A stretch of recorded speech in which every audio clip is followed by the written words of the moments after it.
Assalamualaikum warahmatullahi wabarakatuh. Bismillahirrahmanirrahim. Alhamdulillahi rabbil alamin. Allahumma salli wa sallim wa barik ala sayyidina Muhammad wa ala ali sayyidina Muhammad. Sahabat rahimakumullah, ada 5 hal yang bisa merusak pahala puasa. Kelima hal itu bukan perkara yang membatalkan puasa, tapi bisa melenyapkan pahala puasa. Meskipun pahala puasa agung dan tidak ternilai, Nabi Muhammad Sallallahu Alaihi Wasallam mewanti-wanti umatnya agar menjauhi maksiat dan perbuatan dosa yang berpotensi menodai ibadah ini. Sebab selain menahan lapar dan haus, sebenarnya puasa juga menahan diri dari hawa nafsu dan perilaku mungkar. Peringatan tentang pentingnya orang yang berpuasa menjauhi kemaksiatan dan perbuatan dosa telah disampaikan Rasulullah dalam hadis berikut.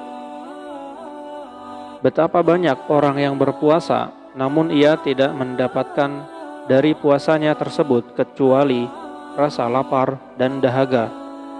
Hadis riwayat Tabrani. Berikut penjelasan mengenai 5 hal perusak pahala puasa. Yang pertama, berkata dusta. Berkata dusta adalah menyampaikan sesuatu yang berlainan dengan kenyataan. Jika dilihat dalam hal perbuatan, orang yang berdusta juga bisa berperilaku tidak sesuai dengan perkataannya. Dusta merupakan dosa besar dalam Islam, induk dari banyak maksiat lain. Jika seseorang sudah terlanjur berdusta, ia akan melakukan kebohongan lain untuk menutupi yang pertama. Karena itu, jika orang berdusta selama ia berpuasa, maka ibadah puasanya tidak bernilai apa-apa di sisi Allah Subhanahu wa Ta'ala. Sebagaimana sabda Rasulullah Sallallahu Alaihi Wasallam, barang siapa yang tidak meninggalkan perkataan dusta, maka Allah tidak butuh dari rasa lapar dan haus yang dia tahan. Hadis riwayat Bukhari. 2. Gibah, gosip, atau membicarakan keburukan orang lain. Gibah tidak termasuk dusta, tapi membicarakan keburukan orang lain termasuk perilaku tercela yang dilarang Islam. Seseorang yang bergosip atau membicarakan keburukan orang lain dianalogikan seperti memakan bangkai saudaranya, sebagaimana firman Allah Subhanahu wa Ta'ala dalam surat Al-Hujurat ayat 12. Na'udzubillah. Jika seorang muslim bergibah sedang ia berpuasa, maka ia hanya memperoleh lapar dan haus saja. Tidak ada pahala bagi ibadah puasanya. Hal ini ditegaskan dalam hadis berikut. Puasa bukanlah hanya menahan makan dan minum saja, akan tetapi puasa adalah dengan menahan diri dari perkataan sia-sia dan rofas.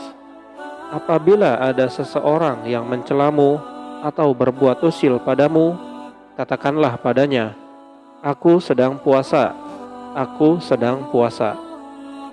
Hadis riwayat Ibnu Khuzaimah. Ketiga, adu domba dan fitnah. Akar dari perbuatan adu domba dan fitnah adalah kebencian. Adu domba dapat berupa rasa tidak senang melihat orang lain rukun, lalu menyebarkan fitnah untuk merusaknya. Jangankan pahala puasa, Islam mengancam orang yang melakukan adu domba dengan balasan neraka di akhirat. Dasarnya adalah sabda Nabi Muhammad SAW, pelaku adu domba tidak akan masuk surga. Hadis riwayat Muslim. Yang keempat, bersumpah palsu. Perbuatan lain yang bisa merusak pahala puasa ialah bersumpah palsu. Menyatakan sumpah tapi berbohong, merupakan perbuatan yang dilarang dalam Islam. Apalagi jika sampai membawa nama Allah Subhanahu wa taala di awal sumpahnya, maka perilaku itu termasuk salah satu dari 3 dosa paling besar. Larangan bersumpah palsu ini dijelaskan Al-Quran dalam surat Ali Imran ayat 77 yang artinya, sesungguhnya orang-orang yang menukar janjinya dengan Allah dan sumpah-sumpah mereka dengan harga yang sedikit, mereka itu tidak mendapat bagian pahala di akhirat.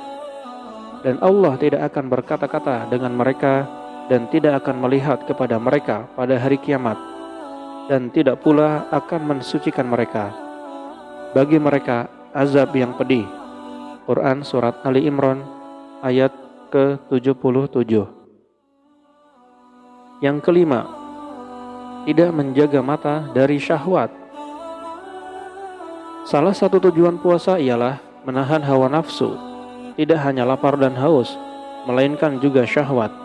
Karena itulah orang yang mengumbar syahwatnya ketika berpuasa, pahala puasanya akan gugur sehingga yang tersisa lapar dan haus saja. Salah satu sumber syahwat yang utama ialah pandangan mata. Apabila mata seseorang jelalatan, tidak menundukkan pandangan pada lawan jenis yang bukan mahramnya, maka ia telah menodai ibadah puasanya. Karena itulah seorang muslim harus waspada dengan pandangan matanya. Nabi Muhammad SAW bersabda, pandangan merupakan salah satu anak panah iblis. Hadis riwayat Al-Hakim dan Tabrani. Wallahu a'lam bishawab.